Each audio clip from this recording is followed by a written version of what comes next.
Ang paraan upang pagalingin ang trauma upang malutas ito mentally, nangangailangan ito ng paghubog ng iyong damdamin, paniniwala at saloobin para gumawa ng isang malusog at masayang bersyon ng iyong sarili. Pero ito ay epektibo kapag naresolba mo o gumaling ka sa iyong trauma. Gumagaan ang pakiramdam mo. Senyales ang katawan mo naglalabas ng trauma. Ramdam mo ang iyong emosyon. Nai-express mo ang iyong emosyon. Umiiyak ka. Ang mga paggalaw ay nagpapasaya sa iyo. Ang mga tao ay idinisenyo upang gumalaw, maganda pakiramdam natin kapag ginagalaw natin ang ating mga katawan.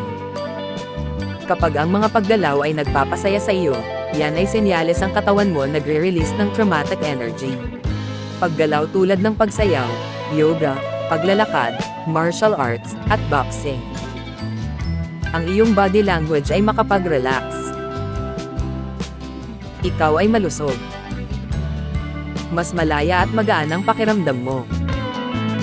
Hindi ka gaanong nagagalit. Tinatanggap mo ang pag-ibig. Gumagawa ka ng mabubuting desisyon. Hindi mo sinasabotahe ang sarili mo. Ang isang napakalaking tanda na gumagaling ka sa trauma ay hindi mo sinasabotahe ang iyong tagumpay. Pakiramdam mo ay karapat-dapat ka sa iyong sariling achievement. Thank you for watching.